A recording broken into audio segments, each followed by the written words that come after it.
मैं doctor A K. Dwivedi, सदस्य वैज्ञानिक सलाहकार बोर्ड, आयुष मंत्रालय, भारत सरकार। मैं आपको यह बताना चाहता हूँ कि होम्योपैथिक चिकित्सा जटिल बीमारियों के लिए सबसे बेहतर चिकित्सा प्रणाली क्यों है। होम्योपैथी चिकित्सा की ओर व्यक्ति तब आता है, मरीज तब आता है जब वो पूर्व में दूसरी सभी चिकित्सा प्रणालियों का प्रयोग कर चुका होता है। जैसे मैं बात करूं अगर बोन मैरो डिसऑर्डर्स की, बोन मैरो हमारे रीढ़ के हड्डी में होता है, हमारी जो बड़ी हड्डियां होती हैं उसमें होता है। बोन मैरो का काम है आरबीसी, डब्ल्यूबीसी प्लेटलेट्स का फॉर्मेशन करना। आरबीसी, डब्ल्यूबीसी प्लेटलेट हमारे शरीर के लिए बहुत ही आवश्यक है, ब्लड के बहुत ही इम्पॉर्टेंट सेल्स हैं। आरबीसी का काम है ऑक्सीजन को एक जगह से दूसरे जगह तक पहुंचाना, लंग से टिश्यू तक लेकर के जाना, और कार्बन डाइऑक्साइड को टिश्यू से लंग तक ले आना और बाहर करना। ऐसे ही डब्ल्यूबीसी का काम है कि हमारे शरीर में एंटीबॉडीज़ पैदा करना और शरीर को रोग प्रतिरोधक क्षमता बढ़ाना ताकि दूसरी बीमारियों से बचा सके। इसी प्रकार से अगर मैं प्लेटलेट्स की बात करूं तो प्लेटलेट्स हमारे बॉडी के लिए बहुत ही आवश्यक कण होता है। प्लेटलेट्स क्या करता है कि शरीर में से ब्लीडिंग होने से रोकता है। नॉर्मल जो प्लेटलेट होता है वो 1.5 लाख से 4 लाख तक होता है। अगर शरीर में प्लेटलेट कम होने लगता है तो कहीं से भी ब्लीडिंग हो सकती है। आप लोगों को जो पता है उसमें ये पता है कि डेंगू जब बीमारी हो जाती है तो प्लेटलेट कम हो जाता है। कई बार पेशेंट्स आते हैं डेंगू का रिपोर्ट लेकर के, या उनको एक बार डेंगू हो जाता है तो उसके बाद अगली बार उनका फिर से प्लेटलेट कम होने लगता है। ये बिल्कुल सही बात है, dengue one of the reason कि जिससे आपका प्लेटलेट कम होने लगता है। लेकिन इसके अलावा भी कई सारी बीमारियां हैं जिसमें लोगों का प्लेटलेट कम हो जाता है। इसी का मिला जुला एक नाम है आईटीपी, उसी का और एक नाम है एमडीएस। इस तरीके से कई सारे सिनोनिम्स हैं, लेकिन परेशानी जो होती है उसमें प्लेटलेट की कमी हो जाती है। इसी तरीके से पैनसाइटोपेनिया एक बीमारी है जिसमें आरबीसी, डब्ल्यूबीसी और प्लेटलेट तीनों सेल कम हो जाते हैं। अगर तीनों सेल कम हो गए तो पैनसाइटोपेनिया हो गया, अगर केवल प्लेटलेट कम हुआ तो अप्लास्टिक एनीमिया हो गया।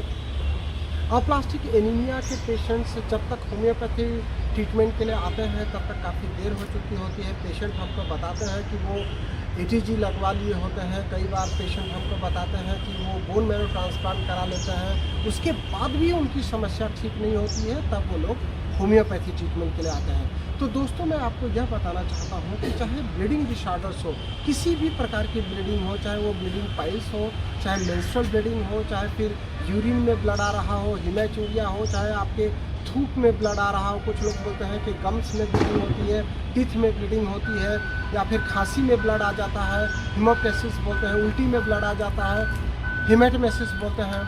तो इस तरीके की जो भी आपकी शिकायत है उसको दूर करने के लिए होम्योपैथी ट्रीटमेंट सबसे बेहतर ट्रीटमेंट है।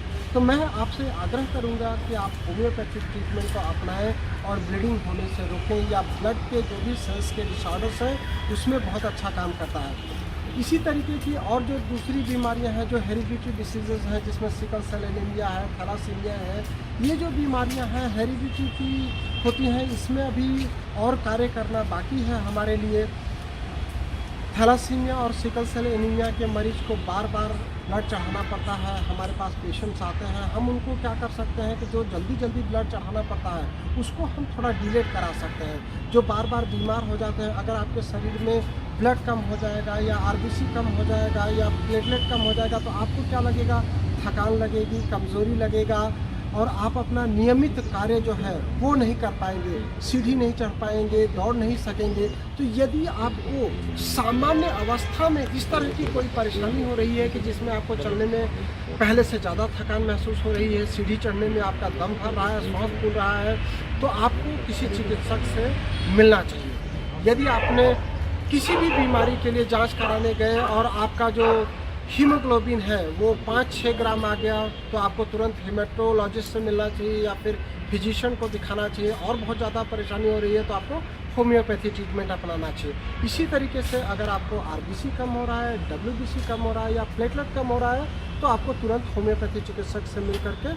होम्योपैथी ट्रीटमेंट लेना चाहिए। अगर मैं मेरी बात करूँ तो हम लोग यहाँ पर जो ट्रीटमेंट कर रहे हैं, हम लोग 50 मिलीस्मोल पोटेंसी की होम्योपैथिक दवाइयाँ यूज़ कर रहे हैं, जिससे बहुत जल्दी लोगों को इसमें बेनिफिट हो रहा है। मेरे पास अपलास्टिक एनीमिया के पूरे देश भर से पेशेंट आते हैं, इवन देश के बाहर से भी पेशेंट आते हैं। सारे एम्स, पीजीआई और सीएमसी वैल्यूज से भी पेशेंट आते हैं। उनको होम्योपैथिक दवाइयों से काफ़ी राहत मिला। कई पेशेंट तो ऐसे हैं जिनकी पूर्व में जो दवाई चल रही थी वो भी बंद हो गई और होम्योपैथी दवाई भी बंद हो गई थी, और अब वो पूरी तरह से स्वस्थ महसूस कर रहे हैं। इसी तरीके से मैं दूसरी असाध्य बीमारी की बात करूं तो जो उम्र बढ़ जाने के साथ पुरुषों की बीमारी है, जिसे मैं अपलास्टिक एनीमिया की बात कर रहा था, तो अपलास्टिक एनीमिया किसी उम्र की या किसी पर्टिकुलर सेक्स की बीमारी नहीं है। अपलास्टिक एनीमिया बच्चों को भी हो सकती है, बुजुर्गों को भी हो सकती है, जवान को भी हो सकती है। लेकिन अगर मैं प्रोस्टेट की बात करूं तो प्रोस्टेट मेल जो 45 ईयर्स के ऊपर के हो जाते हैं उनका प्रोस्टेट बढ़ने लगता है। जैसे जैसे प्रोस्टेट ग्रंथि बढ़ने लगेगी तो उनकी यूरिन जो है वो कम होती चली जाएगी।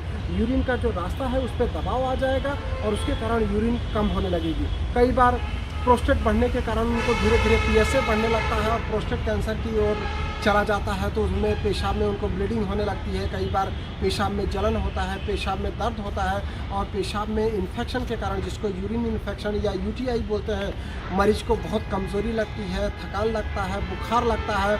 तो अगर बुखार, कमज़ोरी के साथ आपको पेशाब में परेशानी हो रही है या फिर आपको दिन में कई बार पेशाब जाना पड़ रहा है, जैसे मेरे पास पेशेंट आते हैं थोड़ा ओल्ड एज के आते हैं, 50 साल, 55 साल, 60 साल, 70 साल के, वो लोग बताते हैं कि रात को सोने के बाद उनको रात भर में हर एक एक घंटे में पेशाब के लिए उठना पड़ता है। अगर हर एक एक घंटे में कोई व्यक्ति पेशाब के लिए उठेगा तो उसकी नींद नहीं पूरी होगी, और नींद नहीं पूरी होने से उसका डाइजेशन पूरा नहीं होगा, दिन भर वो सुस्ती, कमज़ोरी लगी रहेगी, इससे और ज़्यादा बीमार हो जाएगा।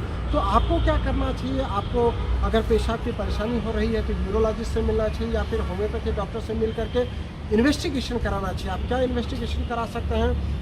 आप करा सकते हैं सोनोग्राफी करा सकते हैं, यूरिन टेस्ट करा सकते हैं और ब्लड में रीनल प्रोफाइल करा सकते हैं। जैसे मैंने ब्लड की बीमारी के लिए बताया कि आप सीबीसी करा सकते हैं, उसमें हीमोग्लोबिन, आरबीसी, डब्ल्यूबीसी और प्लेटलेट्स देख सकते हैं। अगर उसमें खराबी आती है तो आप बोन मैरो टेस्ट के लिए भी जा सकते हैं। कई लोग हमारे पास आते हैं वो बोन मैरो टेस्ट करा के ही आते हैं। इसी तरीके से अगर मैं प्रोस्टेट की बीमारी के लिए बात करूं तो प्रोस्टेट की बीमारी में भी लोग इन्वेस्टिगेशन करा के ही आते हैं, वो सोनोग्राफी करा करके आते हैं जिसमें उनकी प्रोस्टेट की साइज़ बड़ी होती है, या पीवीआर पोस्ट वाइड यूरिन होता है वो काफ़ी ज़्यादा आता है। तो लोग बताते हैं हमको, और जब हम उनको होम्योपैथिक दवाई देते हैं 15 दिन, महीने भर या 1.5 महीने, उसके बाद वापस जब सोनोग्राफी कराते हैं तो उसमें उनकी प्रोस्टेट की साइज़ भी कम हो जाती है और पीवीआर कम हो जाता है। तो मतलब यदि होम्योपैथिक दवाइयों से आपको आराम होगा तो आपको फिजिकली तो अच्छा लगेगा ही, इन्वेस्टिगेशन में भी आपके फ़र्क दिखेगा। जैसे हम लोग प्लेटलेट पे कराते हैं, प्लेटलेट लोग लेकर के आते हैं हमारे पास, अपलास्टिक एनीमिया में 2000, 4000, 6000, 10,000 ऐसा प्लेटलेट्स लेकर के आते हैं, जबकि नॉर्मल 1.5 लाख होता है। हम जब उनको दवाई देते हैं तो 2 महीने 3 महीने बाद उनका यही प्लेटलेट 10,000 या 5,000 से बढ़ करके 40,000, 50,000 हो जाता है, और धीरे धीरे लगभग साल 1.5 साल में वो प्लेटलेट नॉर्मल हो जाता है और धीरे धीरे दवाई की मात्रा कम हो जाती है। तो होम्योपैथिक तरीके से यदि आप ठीक हो रहे हैं तो धीरे धीरे आप वापस नॉर्मल की ओर आएंगे, हेल्थ की ओर आएंगे। WHO ने जो हेल्थ को डिफाइन किया है उसमें WHO का कहना है कि health is the balance state of mind, body and socially. मतलब आपको फिजिकली, मेंटली और सोशली वेलबींग होना चाहिए, तब आप नॉर्मल हैं। यदि आप अपने पड़ोसी के बारे में अच्छा नहीं सोचते तो आप नॉर्मल नहीं हैं, आप मेंटली इल हैं। यदि आप चलने में थकान आ जाती है, आप फिजिकली इल हैं। अगर आपको नींद नहीं आती, आप मेंटली इल हैं। अगर आपको इसी तरीके से मतलब आपको मेंटली भी स्वस्थ होना चाहिए, फिजिकली भी स्वस्थ होना चाहिए, और सोसाइटी के प्रति जो हमारा दायित्व है उसको भी हमको सोचना चाहिए। वो होता है हेल्थ का डेफिनेशन। मतलब एक नॉर्मल व्यक्ति हर किसी के बारे में अच्छा सोचे, अच्छा करे, वही नॉर्मल व्यक्ति होता है। तो अगर आप होम्योपैथिक दवाई लेते हैं तो आप बीमारी होने से पहले जैसा थे वैसा हो जाएंगे। कई बार युवा वर्ग आता है, उनके पेरेंट्स हमारे पास लेकर के आते हैं बच्चों को कि ये बच्चा डिप्रेशन में चला गया। बच्चा डिप्रेशन में चला गया, क्यों? कारण क्या है? बहुत छोटी सी कारण, उसका पीएमटी में 4 बार नहीं हुआ तो वो डिप्रेशन में चला गया, उसका नीट में नहीं हुआ तो वो डिप्रेशन में चला गया, उसका एआईटी में नहीं हुआ तो वो डिप्रेशन में चला गया। मतलब इस उम्र में जो 15 साल से 25 साल का उम्र है उसमें बच्चों को, पेरेंट्स को समझाने की ज़रूरत है। ये डिप्रेशन में जाने की उम्र नहीं है, ये तो नया करने की उम्र है। तो होम्योपैथिक दवाई अगर इस उम्र को दिया जाए तो वो अच्छा सोचेगा, अच्छा करेगा। फेलुअर कोई परेशानी नहीं है। एक बार अगर आप फेल होते हैं दोबारा आप परीक्षा दे सकते हैं, तीसरी बार, चौथी बार, पांचवी बार, कई बार। अभी मैं टीवी पे देख रहा था, एक आईपीएस अधिकारी ने बताया कि उसने 5 बार एग्ज़ाम दिया और 5वीं बार में उसको सफलता मिली। तो असफलता, एक बार फेल हो जाने का मतलब असफलता नहीं होती है। अगर मैं नेताओं की बात करूं तो वो लोग हारने के बाद भी कई बार चुनाव लड़ते हैं और जीत के आते हैं, तो डिप्रेशन में नहीं चले जाते हैं या जीवन लीला को समाप्त नहीं कर लेते हैं। तो इस तरीके की जो परेशानी है उसको होम्योपैथिक दवाई देकर के हम ठीक कर सकते हैं। लोग क्या करते हैं कि वो एंटी डिप्रेशन चालू कर देते हैं और उससे बच्चा या मरीज सिडेशन में चला जाता है। तो मैं कहता हूं कि सिडेशन के बजाय आप ऐसी दवाई प्रयोग करें जो आपको एनर्जी लाए। अगर आप इसी तरीके से, यदि मैं बात करूं एलर्जिक राइनाइटिस या साइनोसाइटिस की, या फिर जिनको बार बार सर्दी जुकाम बुखार होते रहता है, उनके यहाँ पे ये जो साइनसेस हैं यहाँ पे सूजन आ जाता है, साइनोसाइटिस हो जाता है, ये सूजन के कारण उनको सिर में दर्द होने लगता है। और यही अगर साइनसेस कान तक चले जाते हैं तो कई बार कान से भी पानी आने लगता है या कान से सुनाई कम आने लगता है। तो ये जो समस्याएं हैं, ये जो परेशानियां हैं, ये बार बार ऑपरेशन, साइनस का ऑपरेशन कराने के बाद भी ठीक नहीं होता है। मेरे पास पेशेंट आते हैं 2 बार 3 बार साइनस का ऑपरेशन करा लिया, फिर भी उनकी परेशानी ठीक नहीं होती है। तो ये होम्योपैथी से ठीक हो सकती है। होम्योपैथी में ऐसी कई सारी दवाइयाँ हैं जो टाइम ड्यूरेशन के आधार पर है। अगर आपको सुबह ज़्यादा सर्दी लगती है, सुबह ज़्यादा छींक आती है, उसके लिए अलग दवाई है। शाम को ज़्यादा सर्दी लगती है, शाम को ज़्यादा छींक होती है, उसके लिए अलग दवाई है। अगर आपको रात को 12 बजे या 2 बजे ही सर्दी आती है, छींक होती है, उसके लिए अलग दवाई है। तो होम्योपैथिक चिकित्सा को आप अपनाइए और आपकी जो परेशानी है उसको आप होम्योपैथिक चिकित्सक से पूरा डिस्कस करिए। आप ये मत सोचिए कि उसके काम का है या नहीं है, आप उसको सारी चीज़ बताइए। वो जब देखेगा, समझेगा, तो आपको उसके लक्षणों के आधार पर ट्रीटमेंट डिसाइड करेगा। कई बार क्या होता है, पेशेंट हमसे आकर के बहस करते हैं, बोलते हैं कि होम्योपैथी में इन्वेस्टिगेशन की क्या ज़रूरत है। ऐसा नहीं है दोस्तों, होम्योपैथी में भी इन्वेस्टिगेशन कराने की पूरी आवश्यकता है। ये इन्वेस्टिगेशन कराएंगे तभी तो हम ये जान पाएंगे कि बीमारी का स्टेज क्या है, बीमारी कितना बढ़ी हुई। जैसे पथरी के पेशेंट आते हैं, किडनी में मान लीजिए आपको पथरी हो गई, तो किडनी में पथरी की साइज़ 5 mm है, 8 mm है, 10 mm है, 15 mm है, 25 mm है। उसके आधार पर ट्रीटमेंट डिसाइड होगा। वो पथरी की साइज़ बिना एक्सरे या बिना सोनोग्राफी के कैसे पता चलेगा? हम सोनोग्राफी लिखते हैं, पेशेंट बोलता है कि होम्योपैथी तो लक्षणों पे आधारित चिकित्सा प्रणाली है। बिल्कुल सही बात है, लक्षणों के आधारित ही चिकित्सा प्रणाली है, लेकिन लक्षण क्या होते हैं? लक्षण, जो सिम्टम्स होते हैं, वो internal essence of the disease होता है। आपके शरीर के अंदर जो चल रहा है, जो बीमारी के कारण हुआ है, वही लक्षणों में हमको आता है। लक्षणों को प्रमाणित करने के लिए हमको इन्वेस्टिगेशन की ज़रूरत होती है और इन्वेस्टिगेशन के आधार पर डोजेज डिसाइड होता है। जैसे मैं सिंपल बुखार की बात करूँ कि यदि आपको बुखार 99, 100 या 101 है, तो आप क्या करेंगे? एक क्रोसिन खाएंगे या एक एंटीपायरेटिक दवाई लेंगे और आप काम पे चले जाएंगे। लेकिन यही बुखार अगर आपका 103 डिग्री है, तब आप क्या करेंगे? आप डॉक्टर को दिखाएंगे, वो बहुत सारी दवाई लिखेगा और आप दवाई लेंगे। अगर यही बुखार 105 डिग्री है, तब आप क्या करेंगे? आपको अस्पताल में एडमिट होना पड़ेगा, बहुत सारा इंजेक्शन लेना पड़ेगा, टैबलेट लेना पड़ेगा, दवाइयाँ लेना पड़ेगा और अस्पताल में रुक करके ट्रीटमेंट लेना पड़ेगा। तो मेरे कहने का मतलब ये है कि इन्वेस्टिगेशन डॉक्टर को हेल्प करता है, चिकित्सा प्रणाली को हेल्प करता है।